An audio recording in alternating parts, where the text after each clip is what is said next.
Good morning, everybody. It is Saturday morning, and usually it is Emac here hosting the Saturday morning NBA strategy show, but he's doing a marathon with his wife. His wife runs the marathon. Emac saunters. He walks very, very slowly at a brisk pace, but still he finishes, well after his wife does, but which, it's a gentleman thing to do. But still, Emac out there, he's doing a marathon today. I'm filling in, hanging out here with Adam, and Adam and I haven't done any NBA shows together this year, so this is actually the first one that we were going to be together on. If you guys could do me a favor as you're watching, like the video, subscribe to the YouTube channel. Shout out to Vivid Picks, who are sponsoring our show today. We'll talk a little bit more about them as we go, but yeah, Adam, what's happening, and how's your weekend starting? Yeah, first show with you since I've been back, so should be a good time. And yeah, weekend starting off well. This is the first thing I've done, so looking forward to today. College football, basketball, hockey, MMA should hopefully be a fun Saturday.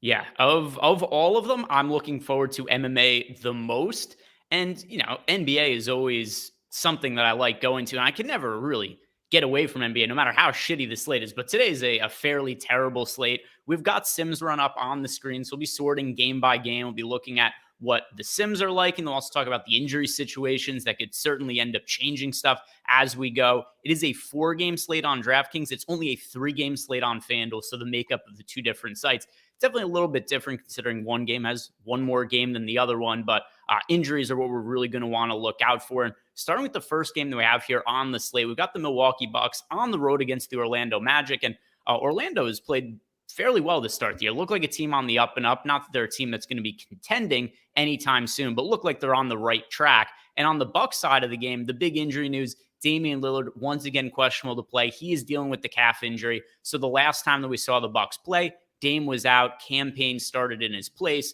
So starting with the Damian Lillard situation here, Adam, if he is out, are you assuming Campaign starts again? And how much of a priority would that make him on the 4-game DraftKings slate? Not a game we have to worry about on FanDuel.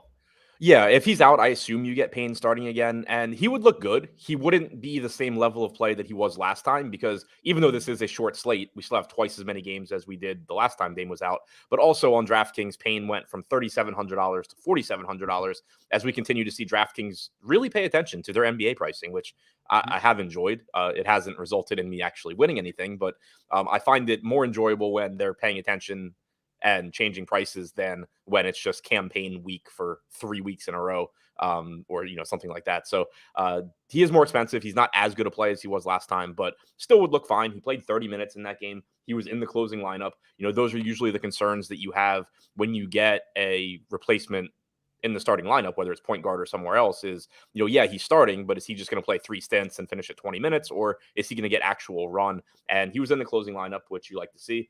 So would still look good if Dame is out. Giannis would certainly look better if Dame is out. More assist opportunities for him, more scoring production. Chris Middleton still only played 20 minutes last game. So if Dame is out, you're expecting more per minute production from Middleton. But at 6,100, it still just becomes really, really difficult to get to him because the playing time just isn't there. Yeah, and looking back at last year, I mean, it took forever for them to ramp up Chris Middleton. If you guys remember last year, Middleton had, I believe it was off-season knee surgery, and he came back kind of limited. And then also he had a setbacks, and he sat out for like a month and came back. Like, we didn't see Middleton play 25 plus minutes regularly until March of last year. So it could be a really, really long time until Chris Middleton is somebody that we could reliably be playing in DFS. And that's kind of no matter what ends up happening with Damian Lillard today. But then the other side of this, if Dame plays, I'm noticing right here when we built out lineups, I ran him through our Sims here, hardly got to any of Damian Lillard. He's only projected for 3% ownership. It's a 4-game slate on DraftKings, and still not much exposure going to Dame. Wasn't popping up in many lineups. We've only got him projected for 40 fantasy points. Is Dame somebody you would want to be getting to if he is in? If he's in, I'm still having difficulty getting to him. He's not showing up in my lineups right now. We only have him projected for 3% ownership, 3% chance of being optimal, the latter being the bigger problem. Obviously, if you were getting 7, 8, 9% chance of being optimal, he'd look pretty appealing at that ownership, but it just looks tough to get to him at 9,300 on a shorter slate.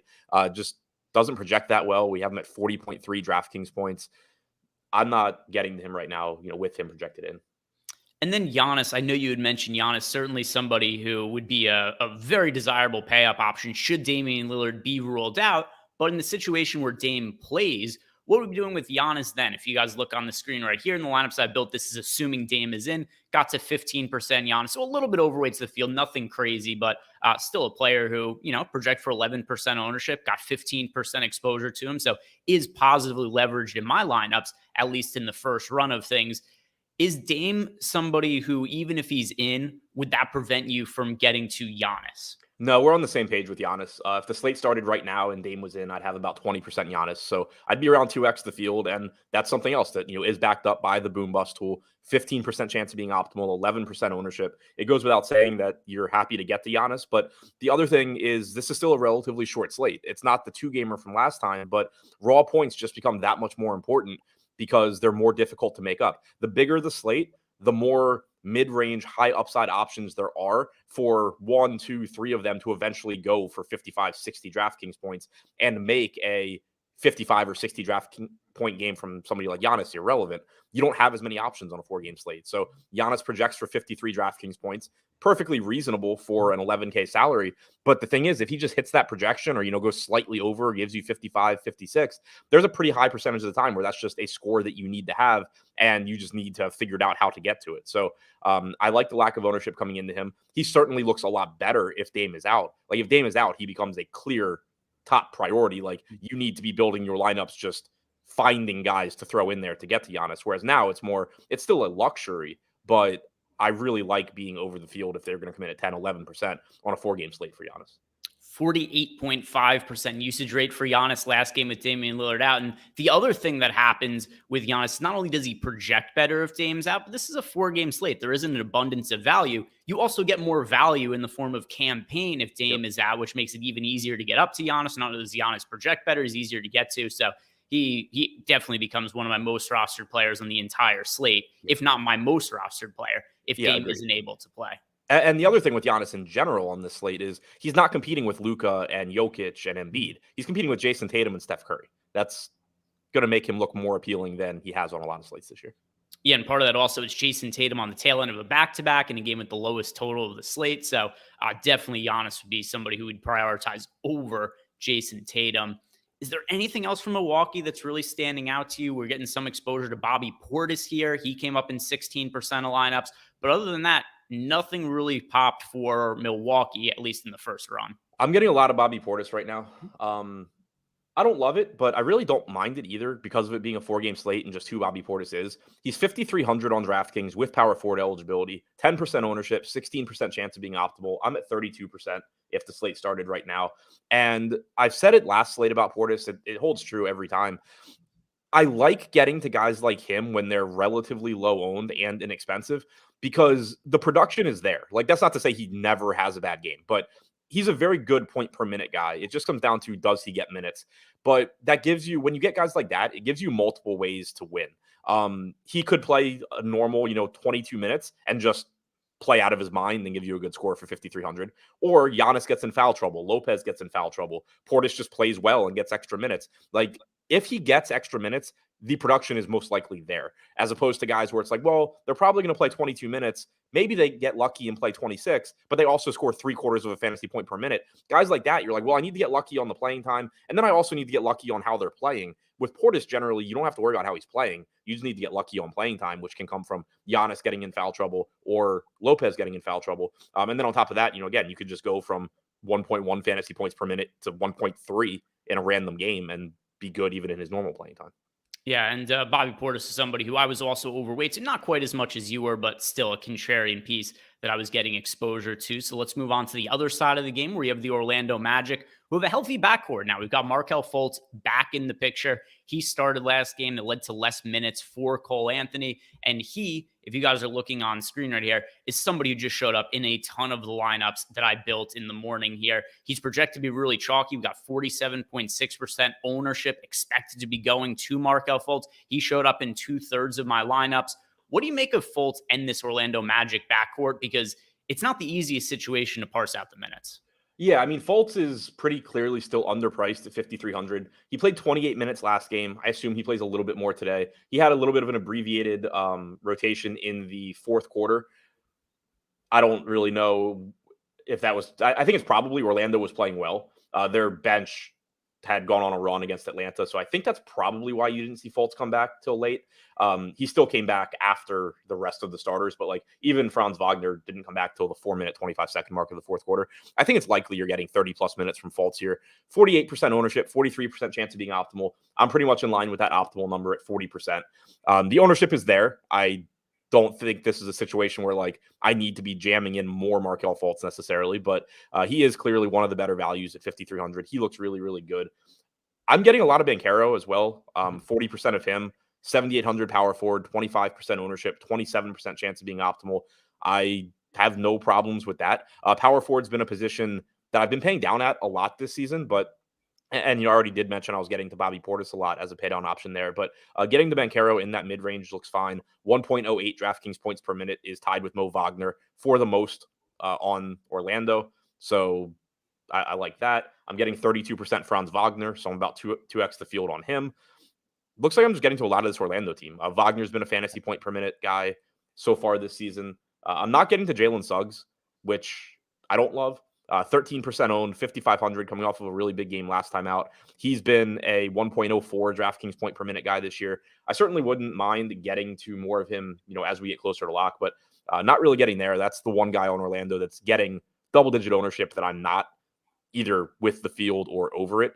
I am getting the Mo Wagner again as a contrarian play at 3% owned, 4,900. Don't love the price tag, but he's about a 1.1 DraftKings point per minute guy. He's backing up Goga.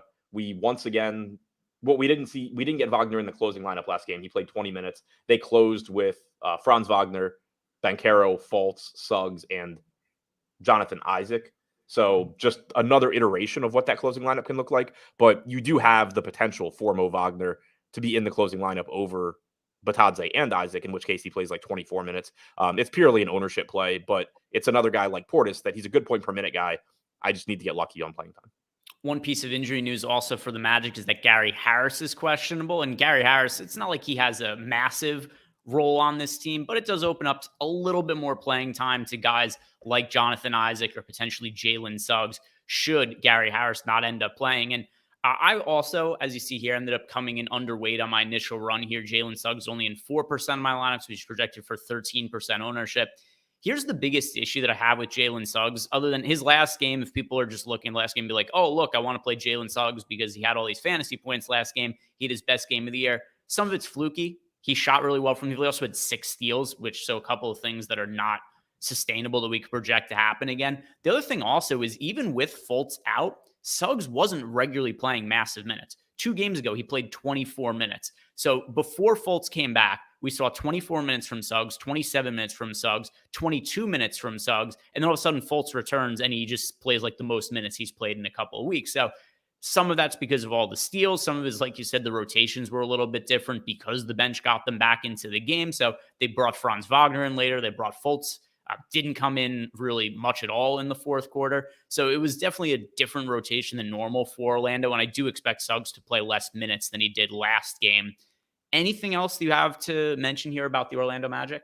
Stephen Leibowitz said that he likes Suggs as an ownership pivot to Fultz. That's a very, very reasonable way of looking at it. I have no problem with that. We have Fultz rather projected 5 points higher than Suggs, so I don't think it's a spot that you should be like. I don't think you should be playing like 40% Suggs and no Fultz or anything.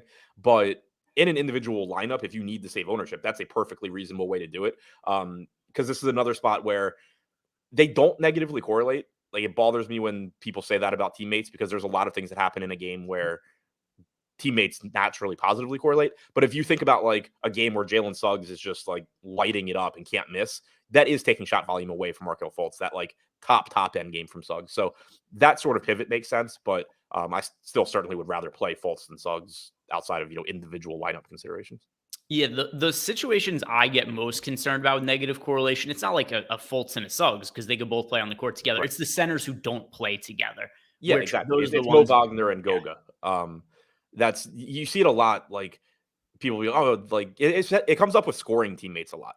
People, especially if they're like moderately priced or expensive, will be like, you can't play LeBron and Anthony Davis, or you can't play Dame and Giannis, or whatever it may be. And with the top end, most expensive guys, yeah, maybe, because it is tough for them both to have like true ceiling games together. But people overlook that like some games play at a faster pace than projected. And if that's the case, it's good for everybody on the team. If the game goes to overtime, it's good for everybody playing in overtime. If the refs are calling every single foul and you're just spending the entire game at the line, it's good for everybody on the team. So like there's a lot of things that positively correlate amongst teammates that get overlooked while people are just thinking about like, well, there's only one ball, so how can they both do well? Yeah. And by the way, because somebody in chat brought up Cole Anthony, I prefer Jalen Suggs to Cole Anthony, but Cole Anthony is the player who I assume is going to take the biggest haircut in minutes with Markelle Fultz being back. And I don't even know which of the two of them are better right now, but it pretty clearly seems like the Magic prefer Fultz to Cole Anthony. I do think Fultz long term is more upside than Anthony, so it makes more sense for Orlando to be trying to prioritize Fultz, but it's going to be hard to get to Cole Anthony, for me at least, with Fultz back in the picture, unless something was to drastically change. But how do you view Cole Anthony? Yeah, it's the same page for me. 24 minutes last game. If he plays well, he certainly could steal minutes from like Jalen Suggs. But we have the field at 9% on Anthony. I have 4% right now. And like I said, I don't have any Suggs. So I'm not getting to either of them. They both certainly, they're not bad plays. They're just not guys I'm getting to. Certainly prefer Banchero, Fultz, and Franz Wagner in terms of real players on the Magic. And then Mo Wagner is the guy, like I said, I'm getting to as a contrarian piece. Do you have any interest in Jonathan Isaac? If Gary Harris is out, I think it's a little bit easier to project minutes in like the high teens as a possibility for Isaac. And especially like you mentioned, we actually saw a fourth quarter run for Isaac as well. But this team, if Harrison, it's so deep, they have so many guys to go to that it's hard to project many of these bench guys to play, a substantial amount of minutes. Here's the situation where I might be willing to get to Isaac. If all the guys who are questionable, other than Gary Harris, end up playing, like Dame is in, Chu is in, and we just don't have any ancillary pieces to get to, I wouldn't prioritize Isaac, but I could see myself getting like 5 to 10% of him as a contrarian piece in some tournament lineups. Yeah, I think that's a reasonable answer. I'm not getting to him right now with everybody projected in. I don't think he's a great player or anything, but he is 3,900. He played 16 minutes last game, including closing. Let's say he gets to 18 minutes. There are paths to him having a good game. But your point is important too with Gary Harris. I don't know if he replaces like Anthony Black in the rotation. I don't know if they just add Gary Harris to the rotation and things look worse for all of Suggs, Anthony, Ingles. This team could get messy because they just have so many NBA caliber rotation guys. We are sponsored here by Vivid Picks. And guys, this is just a really good deal to take advantage of. And these are the sign-up offers you should be looking to if you have the ability to play on the pick'em sites like Prize Picks, Underdog, those type of sites. You should be taking a look at Vivid Picks as well, because they got a similar sort of setup in terms of you're going to be parlaying together different player props like points, rebounds, assists, different players. You can take overs and unders on them, combine them together to get bigger payouts in a parlay. But what you should really be taking advantage of is the sign-up offer at Vivid, where they do give you up to a $300 bonus on your first deposit. And in addition to that, you are also going to get a $25 secure play. So your first play loses over at Vivid Picks, you get $25 in Vivid Bucks that they refund you with. And also, the only way to get this $300 bonus on your first deposit is signing up with our link below. The standard deposit offer over at Vivid Picks is only $100. So you're getting a couple hundred extra bucks to help you build your bankroll there when you sign up at Vivid Picks for the first time using our link below. So go check out Vivid Picks and help grow your bankroll with that deposit bonus offer. Let's move on to the next game. And now these are games that are going to be both FanDuel and DraftKings relevant. We got the Toronto Raptors on the road against the Boston Celtics. And I am, in general, not going to want to make a habit of rostering teams going up against the Celtics this year, because the Celtics, I think this is by far the best team in the NBA on paper. And it's not to say there aren't really good teams also, like the Denver Nuggets or like the Boston Celtics, but I just think the 76ers and the Nuggets. But I view the Celtics as a tier of their own, especially on defense. The problem with this slate, though, is it's 3 games on FanDuel, it's 4 games on DraftKings, so it's kind of unavoidable to get some exposure to Toronto. And one thing I am noticing in my initial lineups here is I'm getting to a ton of OG Anunoby, Adam, north of 40% of my lineups containing OG. Is he somebody that rates out well for you? Unfortunately, I'm getting there as well. And he looks good. I mean, the field's getting there too. Shooting guard eligible, 5,700, 24% ownership, 26% chance of being optimal. If the slate started right now, I'd have 30%. So I'd be around the field, slightly over it. It's just, it's a 4-game slate, and there's just going to be fewer plays that look great. Players in this mid 5K range are usually really, really useful in terms of rounding out your lineups. Anunoby's been a 0.94 DraftKings point per minute guy so far this season. It's not like he, is just out there running wind sprints and doing nothing. So that's good to see. I think it's just a, relatively weak shooting guard position, a nice price tag at 5,700. The playing time's there. I mean, he played 36 minutes last game against Dallas. So yeah, I'm getting there. It's certainly not, I'm not super confident about OG Anunoby against the Celtics, but yeah. I guess, from the nice thing sort of is like the Celtics are obviously going to be more concerned about slowing down Scotty Barnes and Pascal Siakam than OG Anunoby. So maybe you get a little bit of extra, you know, open field goal attempts for OG.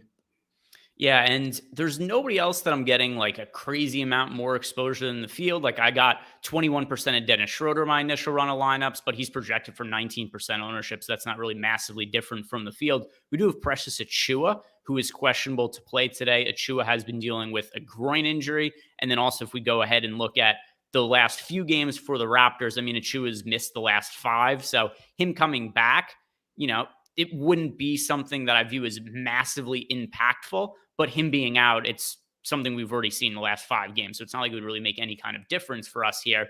But if Achiuwa does play, does it take away any kind of playing time, in your opinion, from Raptors regulars? I think it probably knocks down Pirtle's projection by, a minute or two. Just because Achiuwa being out does open the door for Pirtle to play more minutes. Pirtle only played 21 minutes last game, got in some foul trouble, and then the Raptors just didn't bring him back. But, generally you're getting like mid to upper 20s from Pirtle. I'm actually getting 2x the field on him right now. He's 5,900 at center on DraftKings, 10% ownership, 13% chance of being optimal. I have 20%. I'm never going to be thrilled that I'm getting over the field on somebody against Boston, but I at least understand the upside that exists with Pirtle. I'm with you on Schroeder getting around the field. I have 24%. I have like 8% Scotty Barnes, so pretty much in line with the field there. I'm not getting the much Siakam, but yeah, pretty much in line with the field on Anunoby, Schroeder, Barnes, and then I'm actually getting over the field right now on Pirtle. Yeah, only 1.7% of Pascal Siakam for me, so hardly any exposure. The biggest issue with Siakam this year has just been the offense runs through Scotty Barnes, whereas last year, even with Fred VanVleet gone, there still has not been a lot of touches for Siakam. It's a small sample size, it's only 8 games so far, but it is concerning to me that Siakam last year, 26.8% usage rate, this year, 22.6%, and I do think that's mostly due to the amount of time the ball is in Scotty Barnes' hands and how he's clearly become the number one option for the Toronto Raptors. And they also don't really have a distributor the same level of Fred VanVleet. Dennis Schroeder's done a very admirable job filling in for him, but it does seem like somehow Siakam's kind of been a little bit of an odd man out, at least through the first couple weeks of the season in terms of usage. So that's why I end up getting to hardly any of him. And it's not just usage either. Scotty Barnes has a higher assist percentage and a higher rebounding percentage than Pascal Siakam. Yeah. It's not been a great start to the season for Pascal Siakam from a fantasy perspective. Everything is down really across the board. And, you also wonder if there's a narrative at play here. Is there a possibility that he's kind of disgruntled considering the contract situation? Maybe he's a little bit checked out. Is that what could be contributing to the low usage rates? Maybe. He did have a 31.5% usage last game. It was the first time since opening night that he was north of 22%. But Siakam, not really a pay-up option that I'm looking to get to. And I don't think he's priced appropriately for his recent production either, where he's still relatively expensive, where he was expensive coming into the year, but I thought he was going to have a bigger role without Fred VanVleet, and it just hasn't been the case. Anything else you want to talk about from Toronto? Just to sort of piggyback on what you're saying about Siakam, I think it's sort of like trying to find a balance, early in the season between overreacting to what's happened and being aware of what's happened. In a case like this, I'm legitimately concerned about his fantasy production because Scotty Barnes is a stud and just probably going to keep getting better. Like Scotty Barnes is someone that you would expect the Raptors to want to just be doing everything for this team like he is. It's not like he's some fluky guy that's like cutting into Siakam's usage and you're just like, there's no way this continues. There's no real reason to think it's not going to continue. So, that is a legitimate concern for me. Siakam can still have big games just because he's very good, but the matchup sucks. The rates are down across the board. It's not even like, he's at 0.94 DraftKings points per minute this year. It's not even like you can look at that and say, like, oh yeah, but he still has 26% usage. He's just shot poorly. He's rebounding really well. His rates are down everywhere. So like, yes, he can still have a big game, but you kind of just like, it's not as simple as even just saying like, oh, well, maybe he'll just shoot more tonight. It's like, oh, well, maybe he'll shoot more and he'll get more assists and he'll rebound more and then he'll be good. And then you also have the matchup. It becomes really tough for me to get there. But no, that's That's all I have for Toronto. I'm there on Barnes, Anunoby, Schroeder. I'm over on Pirtle. Also, don't remember if I mentioned it, but 1.37 DraftKings points per minute for Scotty Barnes this season. Yeah, there's some aspects of his game that are going to regress. Notably, he shot really well from two this year, which there's been a handful of guys like Cam Thomas is the biggest outlier to me. Last I looked, I think he's shooting 63% on long twos. So like that's something that's going to end up regressing. But Scotty Barnes looks like the real deal this year. Him and Tyrese Maxey look like they're players who are going to be first-time All-Stars in the East. They're the two betting favorites to win Most Improved Player. So Scotty Barnes made massive strides. And yeah, that's definitely cut into that production from Pascal Siakam. Let's talk about the Boston Celtics on the other side. And this is a team I've just not played very much of this year. They are so deep and they have so many good players where if you look at the screen right here in terms of my player exposure, I'm about even with the field on Derek White. And then I am underweight to the field on every other player or just outright not getting to other Boston Celtics. I don't know how to prioritize this team. They've got Jason Tatum, Jaylen Brown, Kristaps Porzingis, Drew Holiday, Derek White, Al Horford. This is such a deep team with so many good players that, obviously there's always an upside in Jaylen Brown. We saw it last night. There's always an upside in Jason Tatum. But more times than not, you're going to have most of these players fall short of what their expectations are relative to salary because number one, they're going to blow a lot of teams out. But then number two, also, there's so many guys that are going to get touches. And if somebody's making shots one day, they're going to prioritize him. So there's nothing that I'm getting to with any kind of real meaningful way from the Boston Celtics. Do you see it any differently? No, I've had trouble getting to them this year as well for the most part. The exception for me is I have played a lot of Jaylen Brown. The reason being that you get an interesting kind of dynamic with pricing when you have a team like Boston because Jason Tatum's always going to be priced as the number one guy offensively. He's always going to be projected that way. But within the course of any given game, Jaylen Brown can take over and be that guy. And whenever that happens, like if you knew going in that the Celtics are going to run the offense through Jaylen Brown today, Jaylen Brown's going to play a really big role. He's like a 9K player. The problem is that that's not normally the case. So he needs to be priced, around 8K. So he does give you a lot of upside in any individual game. He's shooting guard, small forward. That said, I'm not getting to him today. Fields at 10%. I have 4%. I'm pretty much under on this whole team. One thing to definitely keep an eye on, though, is this is a back-to-back for them. They certainly could rest people. But, right now we have everybody projected in. So we have Derek White getting 25% ownership. We have Drew getting 26%. Drew only 17% to be optimal. White, point guard, shooting guard at 5,800, 25% to be optimal. I'm getting to White the most from Boston, but I'm still at 16%. So not, so I am below the field there. I'm only getting to like 2% Holiday right now, just pretty much completely fading him, which he's the kind of guy where that's not I think he's a bad play. I don't know why people are playing him type thing. It's just, in that price range, there's plenty of options. There's plenty of good guard plays. He's getting a ton of ownership right now, and so I'm just not getting there. Like Fultz at 5,300 looks like a more useful piece to me right now than Holiday at 2,600. So I just am losing some Holiday, which is fine. Those are the two really getting ownership. Brown and Porzingis both coming in around 9-10%. I'm under on this entire team right now. Obviously, that has the potential to change if guys start getting ruled out. Yeah, Drew Holiday project for 26% ownership. I had 12.7% of him here, so also about half the field for me there on Drew Holiday. And there's a couple of things that could happen with this team. We've got Al Horford. He rested yesterday. He's going to be playing today. This is the first back-to-back the Celtics have played the entire year.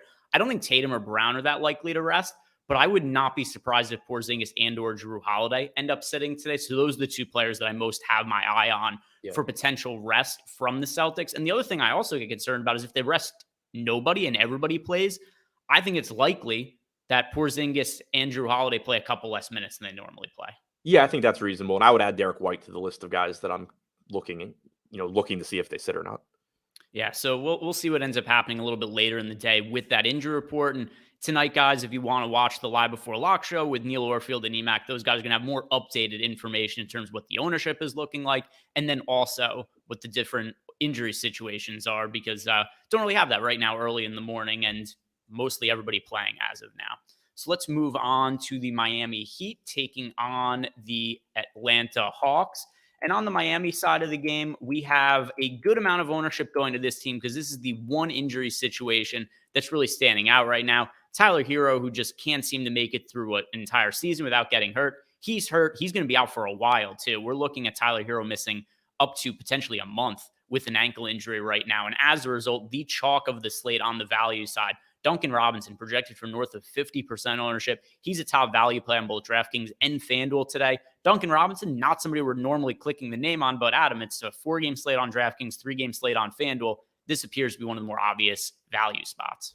Yeah, I mean, it sucks. It's a $4,500 Duncan Robinson at 50 whatever percent ownership, but there's just not a lot of value on a 4-game slate. This is a spot where Robinson's going to look like a good value regardless as the day goes on. But the more value that opens up, if Dame gets ruled out, if Boston guys get ruled out, that ownership and optimal percentage on Robinson will come down. But $4,500, power forward eligible, 53% owned, 40% chance of being optimal. I have 48% if the slate started right now. Not a very good point per minute guy, 0.7 DraftKings points per minute for the season. He started the second half last game after Hero got hurt. He played the entire fourth quarter, ended up playing about 20 minutes in the second half. Now, I don't think you read into that too much. We typically, when you get an in-game injury of a key player, you'll very often see coaches just like throw somebody out there for like the entire rest of the game, and then you go into a fresh game and you're able to reset your rotations. And so I'm not suggesting Duncan Robinson's playing 40 minutes tonight, but he should be playing most likely starter minutes. And at that price tag, it just looks very useful. Also being power forward eligible. That's just, I mentioned it before. It's a position that generally I like paying down at because there's not a ton of a lot of good payout options there. So he's just, the ownership and the optimal percentage coming into him really has nothing to do with Duncan Robinson, the basketball player. It just has to do with, hey, this guy is $4,500. Let me throw him in this lineup and everything looks better elsewhere. The position eligibilities of these players on DraftKings are very weird. Yes. There's almost nobody with MP. The only MP player on the team that's in the rotation is Jimmy Butler, small forward, power forward. Duncan Robinson is power forward eligible. That's kind of weird. Then you've got Haywood Highsmith. He's only power forward eligible. You got we have Jaquez Jr. only power forward, only small forward eligible for him. So some weird positions for this team, which does hurt some of these value plays that they have less flexibility. But outside of Duncan Robinson, is there anybody that you view as being a really good value play for cheap for this team? Because kind of everybody else is close to unowned. Why the hell am I getting to Drew Smith so much? Drew Smith, not somebody who I was getting to. I do think he's going to be in the rotation, though. Yeah, I mean, we haven't projected for 14 DraftKings points. Pretty much every strategy show, there's some random 3K guy that like is just like breaking my exposures. Today, it appears to be Drew Smith. I would have 30% if the slate started right now. I don't think I'm going to have 30% Drew Smith.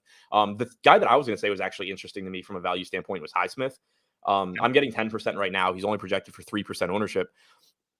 To me, he's like the very logical Duncan Robinson pivot. Not to say that you couldn't play them together, but Highsmith is $4,200. Robinson is $4,500. Robinson has produced 0.7 DraftKings points per minute this year. Highsmith's produced 0.73. Robinson, obviously, like I said, played the entire fourth quarter last game. Highsmith didn't play the fourth at all. He played 27 minutes in 3 quarters. There's a non-zero chance that like Highsmith just plays in the fourth quarter and Robinson doesn't, especially if Highsmith's playing well. I'm not saying I think you need to go crazy on Highsmith or that he's a better play than Robinson, but I mean, Highsmith's 4% owned and Robinson is 53% owned. And these guys are not very different in terms of fantasy players. So I do think Highsmith's getting slept on a little bit. If you needed a contrarian value play that, in place of Duncan Robinson, I think he makes some sense. As far as the real players on Miami, Butler and Bam both getting plenty of ownership as well. I have 26% Bam, 22% Butler. Field is at 28% Bam, 43% Butler. I don't really have any issues with that. Hero being out, there is more production to go around. So yeah, I mean, those guys look pretty good. Kyle Lowry getting 28% ownership. I have like 14, so I'm half the field, but he's been essentially a zero offensively so far this year. 0.8 DraftKings points per minute. 10.8% usage rate. That probably comes up some with Hero out. So he looks like a pretty decent, $5,700 play as well, even though I'm not getting quite as much right now. This is a little bit narrative based, but I wouldn't be surprised if Jimmy Butler, Tyler Hero is out. So we could already anticipate that he's going to be getting a little bit more usage, but I wouldn't be surprised if he plays more minutes and then also just takes on a bigger role because this is a game against the Hawks that is going to have some division implications. This Miami Heat team is not great this year. I've been saying this since the start of the year. This is not a team that's guaranteed to be in the playoffs. People just assume they are a playoff team because they were in the finals last year. But remember last year, they were in the play-in game. They barely made the playoffs, and they are worse this year than they were last year because they approached this season just assuming they were going to get Damian Lillard. So they let Gabe Vincent walk in free agency. They let who else left on their team in free agency? They had Gabe Vincent, who walked, and Max Strus, who walked as well to Cleveland. And they added nobody because they wanted to trade for Damian Lillard, and they thought it was a foregone conclusion. So this team does not have a ton of depth. And now that Tyler Hero is also out, the Heat have struggled to start the year. They're going to have to start winning games at some point. And this is a game that I think they're probably going to prioritize against the Hawks more than they've prioritized some of the other games that they've been in so far. So Jimmy Butler, I do have in 41% of lineups. Now, he's projected for 43% ownership, so I'm not all that much different than the field there. But Jimmy Butler, Bam Adebayo, Tyler Hero, with him being out, I mean, these are guys who we're just going to have to expect play slightly bigger roles. Anything else that you have to bring up from the Heat? Yeah, just to add to the Haywood Highsmith pivot to Robinson, Jaquez and Richardson, 4,100 for Jaquez, 4,800 for Richardson. These guys fit that mold as well. Like, there is no guarantee Duncan Robinson is closing this game. If one of those guys is playing well, it could be them. We don't have ownership projected for Jaquez right now. I'm assuming we have a naming issue on him. 1% coming into Richardson. Like, again, I think Duncan Robinson is a good value. I understand why the field's there. I'm getting there, etc. But Highsmith, Jaquez, Richardson combining for like 5, 6, 7% ownership, while Robinson is at 53, certainly presents a pretty interesting, tournament opportunity to just attack an unknown situation and hope it breaks your way. Yeah, we do have the Miami Triple J projected for 17.24 fantasy points. So it's not like we haven't projected for nothing there. Just like you said, the ownership not there right now, which probably is a naming issue, probably because of the junior in the last name, if I had to guess. But nothing else that I really want to talk about from Miami. So let's move on over to the Atlanta side. We have him projected for 4.5% ownership. Oh, it's just not showing up in the... It's not in the boom bust tool, but in my spreadsheet, I just removed junior, and now it's 4.5%. All right, so that's what it is. It is the junior side of it. Let's talk about the Atlanta Hawks on the other side of the game. And this does have the second highest total on the slate. Miami, Atlanta, 229 total, so it's expected to be a fairly up-paced game relative to the other games on the slate, only 223.5 for comparison's sake on that Toronto-Boston game. Now, if we look at the Atlanta Hawks, there is nobody on the injury report other than Wes Matthews, but he doesn't really matter. So no real injury value that's popping up. But once again, getting to a bunch of Onyeka Okongwu for me, and Okongwu has been one of the best projected plays on like every single Hawks slate this year. He's one player that DraftKings is just not really priced up, even though he's playing a slightly bigger role this year. Yeah, he's just, you get this sometimes with like backup centers where the price gets so low that in their normal, like the low end of, I don't want to say low end because like obviously you could get a game where Okongwu plays like 15 minutes, but the low, like normal end of their playing time range still makes them project well. And that's what you're seeing with Okongwu. He's a, good point per minute guy on the season. He is at 1.08 DraftKings points per minute. So you have basically a 1.1 DraftKings point per minute guy that is giving you, let's call it 21 minutes at 4,500. If he just gets 21 minutes, he's fine, especially on a 4-game slate at that price. But he's very live to play more than that. We see him close over Capella all the time. He didn't last game. He played 20.5 last game. Capella played 26. But you see it a lot where Okongwu gets those fourth quarter minutes over Capella, and then you get, a 25-minute game from Okongwu. And it's kind of just, if he plays the low end of his range, he's a good value. If he plays the high end of his range, he very quickly can just become a guy that you have to have. And that's been the case for him on most slates. It's the case again today. He's getting 36% ownership. If the slate started right now, I would have 60%. He looks really good. And then the other thing is that on this particular slate, you don't have a lot of center opportunity cost either. That's the problem you run into a lot of times with these backup centers that project relatively well from a value standpoint, is on a lot of slates. The problem is like, let's say Okongwu goes for 28. And it's like, oh, cool, I got 28 points at 4,500. That doesn't matter if you have two other more expensive centers go for 60 points apiece, because you can't have both of them with Okongwu, so you're dead. But on this slate, you look at the centers, you have Brook Lopez, you have Goga, you have Jakob Poeltl, you have, Bam obviously looks good. You have Jared Allen, who looks fine. Golden State, it's Looney, who cares? There's not many like really scary centers to avoid. So it's even easier to get Okongwu into lineups here. I love getting him even at that ownership. Optimal percentage is right in line with the ownership as well. So he's my highest owned guy from Atlanta. I'm getting to a ton of Trae Young. He's 9,400, getting 15% ownership. I'd have 42% if the slate started right now. It's just a very high upside guy that I'm able to get a lot of. So happy to get there. DeAndre Hunter showing up 28% for me. He is projected for 23% ownership. Jalen Johnson showing up 18%. He's projected for 16%. We have Saddiq Bey getting 20% ownership. I'm under on him, but it's still a very viable value option. We have Bogdanovich getting 42% ownership. Shooting guard, small forward, 4,600.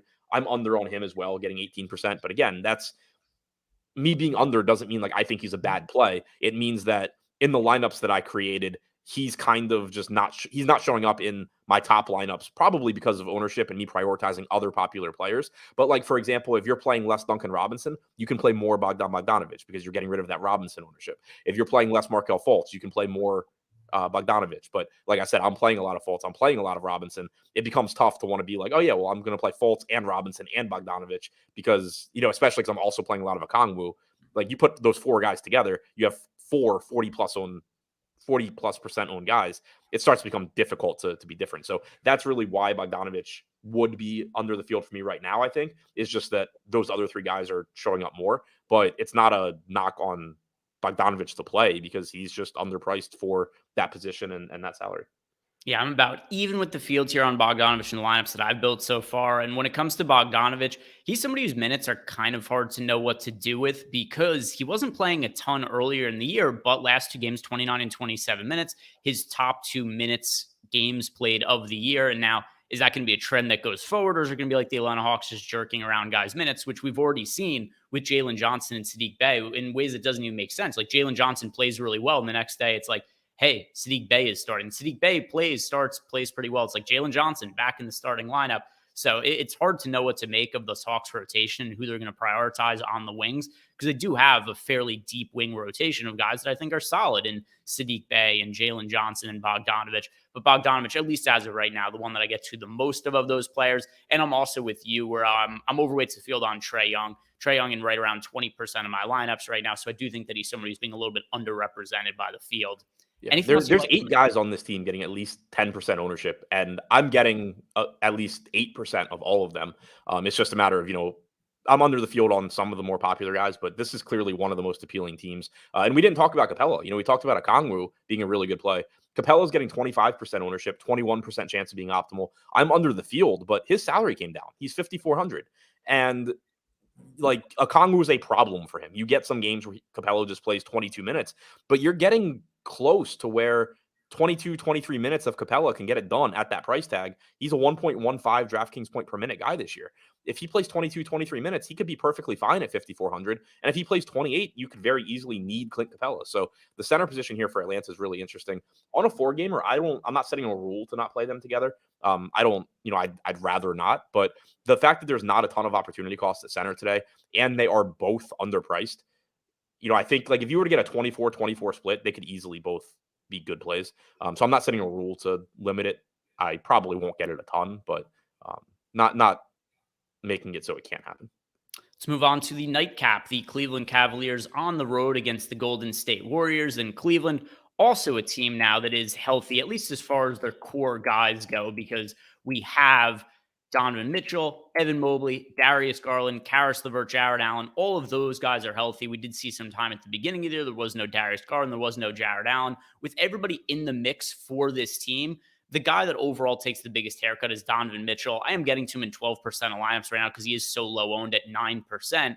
But points per dollar, this is not somebody I really love at this point in the season right now. And Donovan Mitchell, he's still a little bit priced up from guys that were missing. So Donovan Mitchell, I'm going to be prioritizing other pay-up options like Trae Young and like Giannis Antetokounmpo over him. What do you make of Donovan Mitchell as a pay-up at relatively low ownership? I think I'm figuring out why I have so much Drew Smith. Okay. I have 22% Donovan Mitchell, 43% Trae Young, 20% Giannis. So Drew Smith, I guess, just became my way to have unlimited salary and get to these guys. But so this is someone where, I say it a lot that the other thing to keep in mind when you or me or Josh are talking about our individual exposures is that everything is, connected and works together. So right now I'm getting 22% Donovan Mitchell. He's 10% owned. Would I have a problem being 2x the field on Mitchell? Not at all. But that number probably comes down once that ridiculous Drew Smith exposure goes away. I do think Mitchell is probably prioritized behind Giannis and Young as far as those pay-up options go. But I do like the 10% ownership to him at 9,500. He's still certainly capable of having a big game. I'm getting to a ton of Garland. 6,900 is a really favorable price tag for him. 33% ownership. I have 32%. Certainly would prioritize Garland over Mitchell at their And respective salaries. And also no concerns about minutes at all for him. He came back with a very light minutes restriction, played 32 his first game back, but he played 36 last game. And we've seen them ramp him up very quickly. Do you remember the game last year where I'm fairly sure you and I were like on a deep dive together? Darius Garland was questionable. He got ruled in, but they said he was going to have a minutes restriction. You and I both said we really like Garland. Then we found out he was going to have a minutes restriction. We're like, well, he can't play Garland on a minutes restriction. He played like 40 minutes that game. Yeah, they did it with Jared Allen too. Yeah. So I wouldn't be all that concerned about these guys coming back from injuries.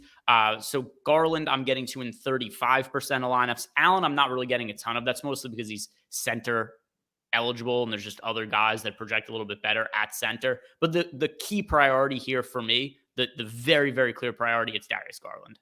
Yeah, same page. And if I remember with the Garland thing, it wasn't even like one of those like, oh, we're going to monitor him or whatever, because normally I ignore those. It was like, we're going to limit him to, 28 minutes. Like, it was shorter stints. They said he's going to play abbreviated stints. And it was like, okay, well, how many minutes can he play then? And then they're just like, oh, he's going to play the entire game. Yeah. Yeah. And so, yeah, Garland's the priority for me. Like I said, getting over the field on Mitchell right now, if that happens, cool. But I think that probably comes down. I'm not getting a ton else. Mobley's getting 12% ownership. I'm at 8%.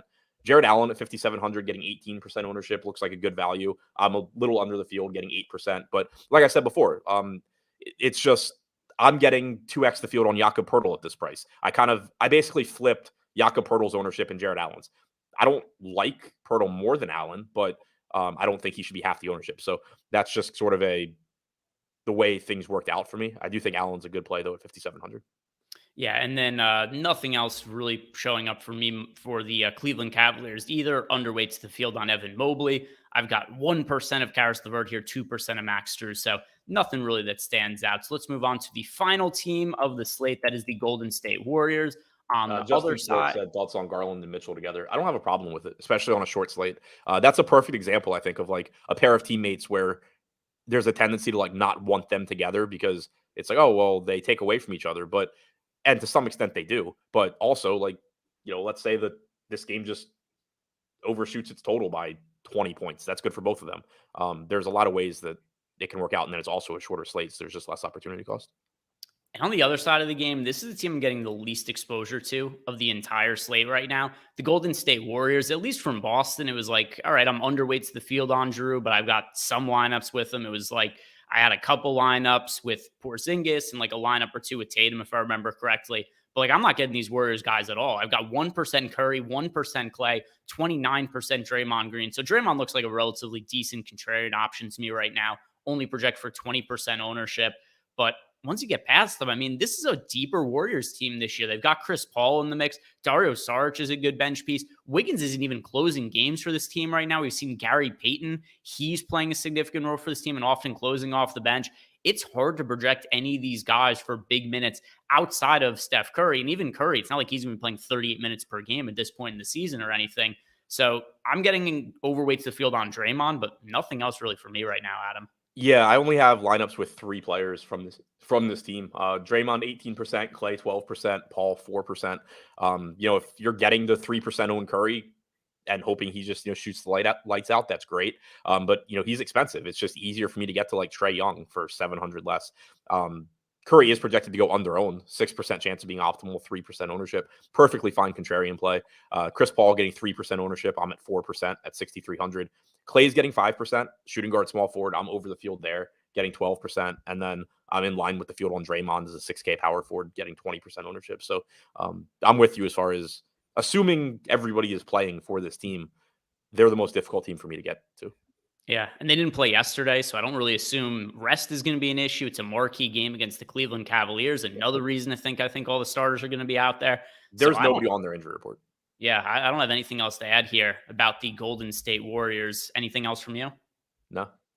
All right. And if you guys aren't familiar, the tools I was showing on screen here, this is our new NBA Sims tool. I built lineups in the contest generator, which also comes as part of our NBA package this year. So everything bundled together. You can do everything on our site now. We've got our player projections, ownership projections. You could build lineups on the site. You could simulate them, all included in our NBA package. If you want to sign up, there are links for that below. But the easiest way that you guys get access to all of our tools and data win a tournament using the Stochastic avatar and tweet at this Stochastic_HOF over on Twitter. Get nominated into the Hall of Fame. If you finish at the top of the GPP and you tweet us, you're going to get 1 free month of any Stochastic package of your choosing. So you get 1 free month of our NBA package.